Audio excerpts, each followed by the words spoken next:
Well, guys, we have got a lot of questions to dive into, so let's do our best to answer them. But first, let's start with an introduction to the band and its members. Roland, as you are one of the founding members, I think you're the best one to take this task. Yeah, we are Neptune, a Swedish old school metal band from the 80s. We took a short break, 30 years, and started again 7 years ago. Uh, and I'm Ro Alex, the lead singer. I've been in the band since the beginning. Yeah, I can jump on. My name is Anders. I'm a guitarist, been in the band since 1985. Even if we had a long period when we not played, I've been in the band since 2017 again. Yeah, my name is Tosh, and I've been the bass player for some years now. I was actually a drummer in Neptune for some years also, and I'm also the band's producer when it comes to the recording of records. So yeah, that's me. Yeah, and then we have two more members. It's Johan Rost on keyboard and Johan Wikström on the drums. Great. Let's start with the first question then. What is the meaning behind the band name? Roland, I think you are the one to answer that one. Yeah, it's hard to remember. It's been lots of years ago, but it started with the trident that I had on the necklace when I was about 13 years old. I found it near a lake.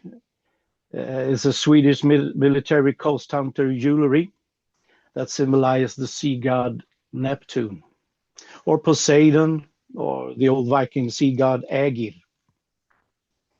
And I suggested the name for the rest of the band, and Neptune was the best choice. It was more international than Aegir. Aegir is a Swedish old Viking god, and it's not many people that know anything about him. So Neptune was the best choice. And the rest of the band said, okay, so Neptune it was. Great. Next one. Could you share some insights into the album End of Time and the story behind its creation? Tosh, I think it's over to you then. End of Time is our second full-length album, and we have the same thing about this Viking theme still, since Roland made this up in the early 80s. So and our last album before that was actually Northern Steel, and I think we have sort of the same production style. It's a little bit more aggressive and heavier now, and also the songs are a little bit more heavy, but we still got this melodic thread, so to speech. Yeah, we can also add it's kind of slightly darker. I mean, End of Time could be something bigger than just end of Viking era, but yeah. It's a multi-layer. Yeah, also songs are about the Vikings, and there is a story behind every song, and you can see Roland has written some kind of story for the whole album, and but the title song "End of Time" also refer to today's chaos in the world, I believe. Yeah, of course.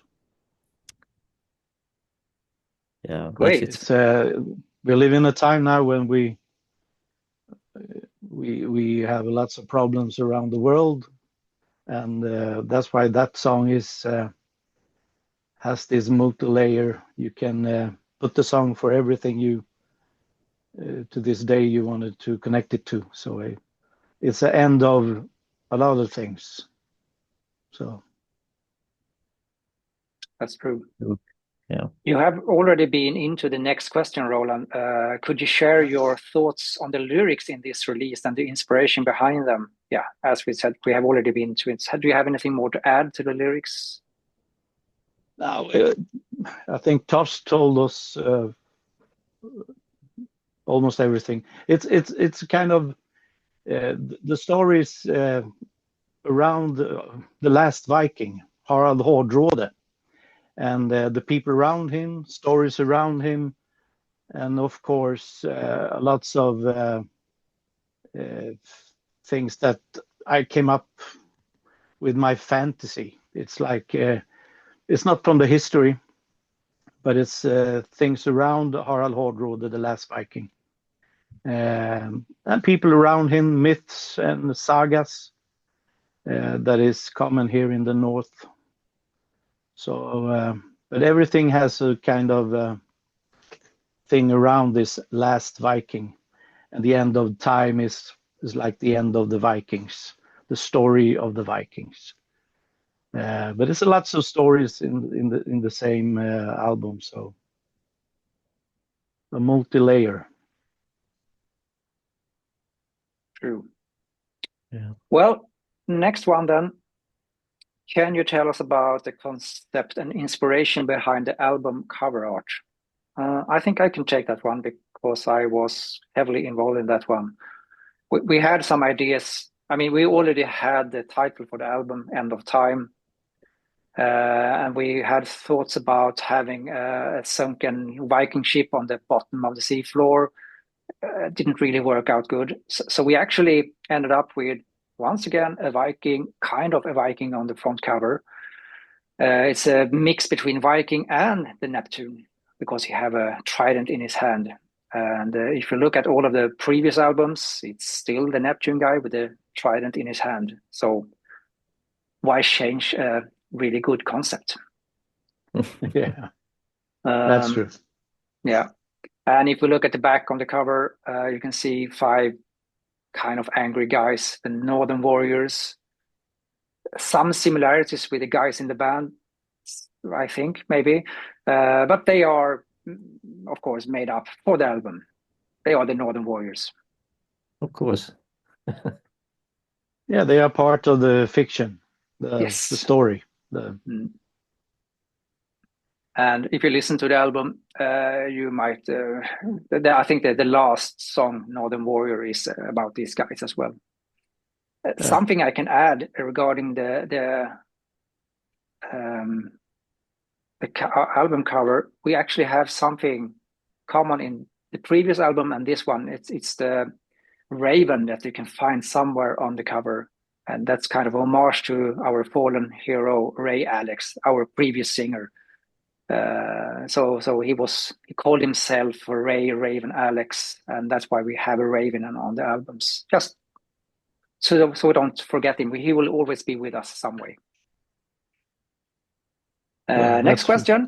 True. Yeah. Next question. Can you share insight into your cooperation with Pride and Joy Music? Yeah, they have been really. I can take that one. It's been really easy to work with them. We had a previous company called Melodic Passion Records, and he couldn't work with us anymore because he had no time, because he only focused on his own band. So he introduced us to Pride and Joy Music, and Birgit over there has been really helpful and helped us with everything. So in short, it's been great so far, and I think it'll be great for the next one as well. Next one. What do you do for livelihood outside of your music? Roland, should you start? When I'm not playing music with Neptune, I'm working as a salesman in a store for plumbers. So I sell plumber equipments, construction equipments, and deliver it to all the places where they are working. Tosh, are you doing something outside? I don't think Nope. so. Yeah. Well, I'm working as a producer in with different projects, and I also have another company together with my brother. So, well, I'm usually in the studio daytime. Yeah. I by myself is a sales guy selling mostly microphones and stuff to other bands in the world, not in the world, actually in Nordic. And have been in this kind of business all my life. So, yes. Next one. When did you first discover your interest in metal music, Roland? Start with you. Okay, first time was one of the original members in Neptune, the drummer, Tommy Mikkonen. He introduced me to metal music because I was a young guy that 12, 13 years old, so I didn't have any money to buy any records. So I always go to his home and recorded on tapes, 2 or 3 songs from every album that he bought, and I always picked the best ones. so all my cassettes was filled with, for me, good songs. So I was too young to buy records, so I recorded them on tapes. Tosh? Uh, Actually, it began maybe a little bit earlier than in the like 74. I was listening to Sweet, but when it comes to metal, I believe it was British Steel album around 1980, Judas Priest. So then I was stuck total. It's a tricky one, I would say, because there were not so much metal in the 70s when I would grow up. As you say, Kiss, Sweet, bands like that. Van Halen, is that metal? I don't know. It's of course we had Black Sabbath, but I didn't found them until later in the 80s, weirdly enough. I believe in that time we called everything hard rock. Yeah. So for it me, was hard rock. Yeah. Exactly. I mean, Van Halen was something really big for me, and that's for me at that time more hard rock in some way. But anyway, that's everything started in the early 70s with Sweet and Kiss. Yeah. Now for me was the first was like Iron Maiden, Accept, Judas Priest, and it was the end of the 70s, early 80s. Cool. So next one. What obstacles have you faced as a musician, and how did you overcome them? I think Jan, you're the one to take this one, or Tosh, as you are called. I don't know where to start. There are too many. No, but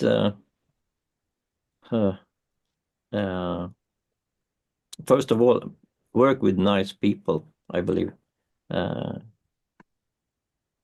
Have fun is the key to overcome over the years, if you believe in something. So it's very important. Yeah, number 2, maybe, believe in yourself. Listen to others, but mainly yourself. And yeah, there can be so many. Number 3, age is just a number, they say. What do you mean? Yeah, that's true. You're never too Yes. old, so just look at us. Yeah, as they say, it's never too late to give up. No. True. So, is there a specific non-metal genre or artist you would love to collaborate with? Roland, I think you have talked about something sometime back in the days. Yeah, if you want to collaborate with something outside the heavy metal, it's Brazilian music for me is always been something near my heart because I have a family there. So, and you have an artist called Fernanda Brun. She's a gospel singer, but she has an origin from the metal, and you can hear it when she plays this gospel music. You always can sense the vibes from the metal, and also the musician behind her is 100% metal. But she plays gospel pop music type of, and her voice is deep, and I like her voice. So if I want to collaborate with someone, I think it's Fernanda Brun. Let's call her. Yeah, we can do that. She's bigger than Iron Maiden. So. Cool. All right, next one. How do you perceive the evolution of metal music over the years? Tosh, I think you are the one for this one.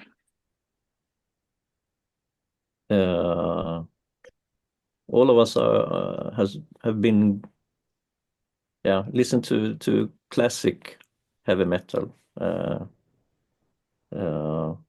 That is well, the metal has been become more aggressive and hard nowadays. It's so many sub genres, but overall, I think it's harder today. It both when it comes to make songs and also the productions, and that's the latest one is kind of sad actually, because when you push everything to the limit, there is no dynamic left in the music. So therefore, there's still classic songs that still survive from the 80s today, I think. That's true. Yeah, then we have got some what they call rapid fire section. I think this one should be quick answers. I don't know if we can do that. Let's try. Your thoughts on AI generated cover art? I can take that one. Yeah, AI could be a great thing for bands that doesn't have the money to hire a good artist to make the cover. It's sad, but I understand that many bands that don't even print their CDs or vinyl anymore, they just have a small thumbnail picture on Spotify. And I understand that they don't want to pay a lot of money, not a lot of money, but some money for a real artist. It's sad, but I understand that people do it more and more.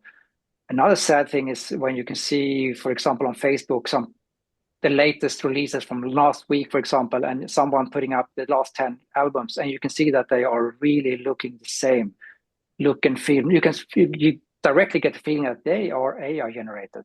That's also sad.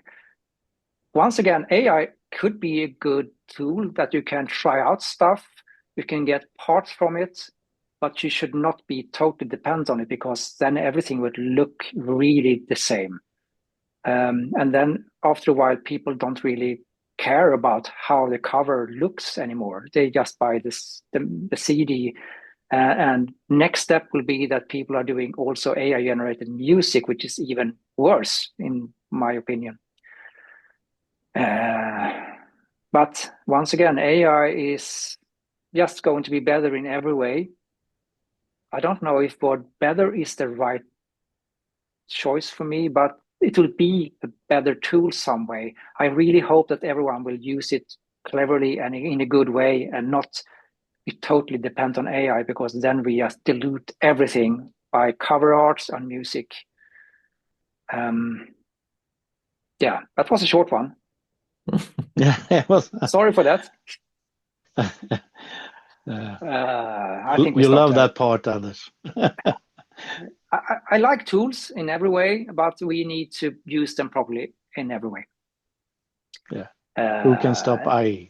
Anders Yeah. is a technical professor in the band.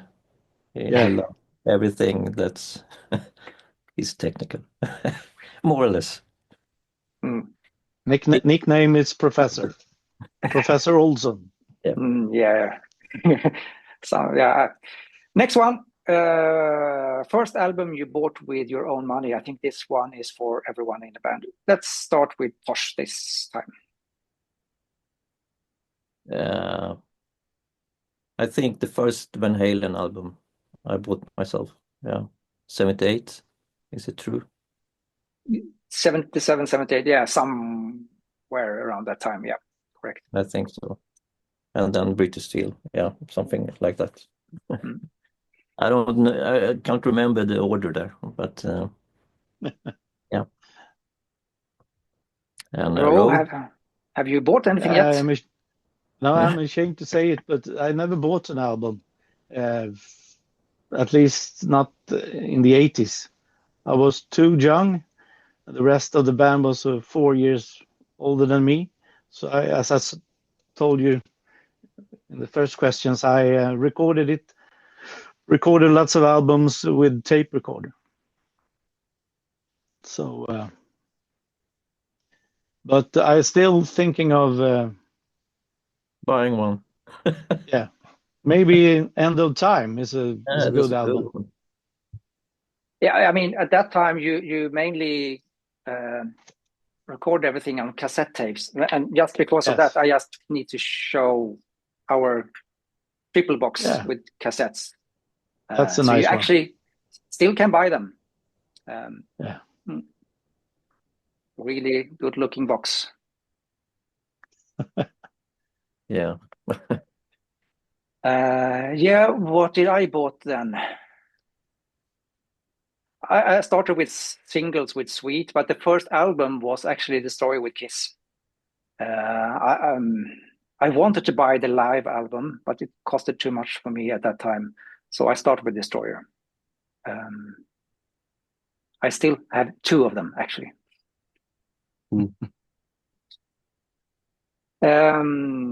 This one is special. Is there a conspiracy theory you think could actually be true?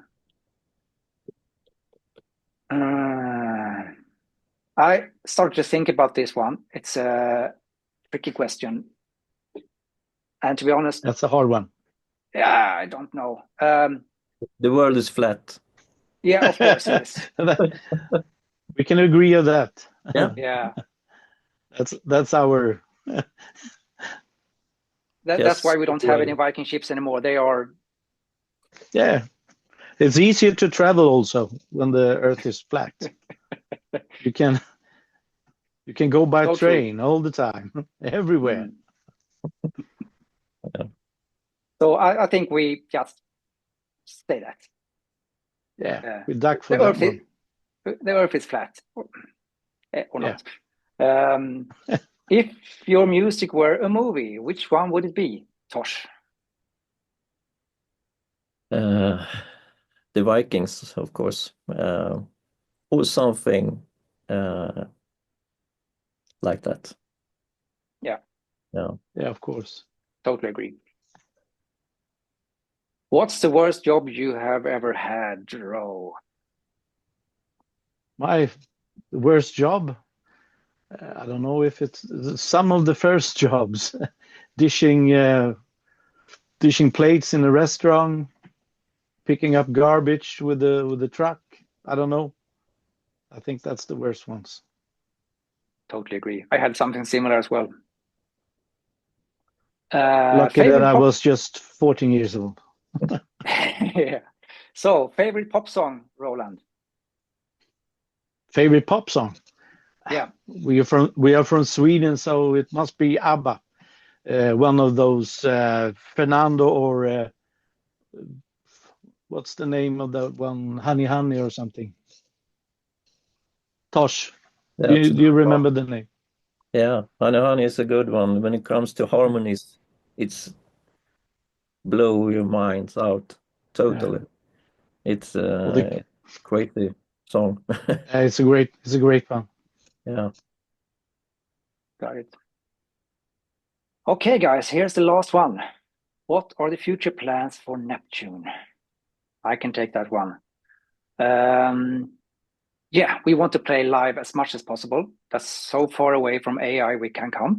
So live everywhere in the world, of course, we start with Sweden, of course, but a small Euro tour should be really great to have sometime next year. I can't say that we have any plans for the next record yet, but we will see the beginning of next year if we start to plan something. But playing as much as we can. We already have some lined up gigs for the next year. Great. I think that was all from us. Do you have anything to end up with, guys? No, I think that's it. So stay that tuned. is.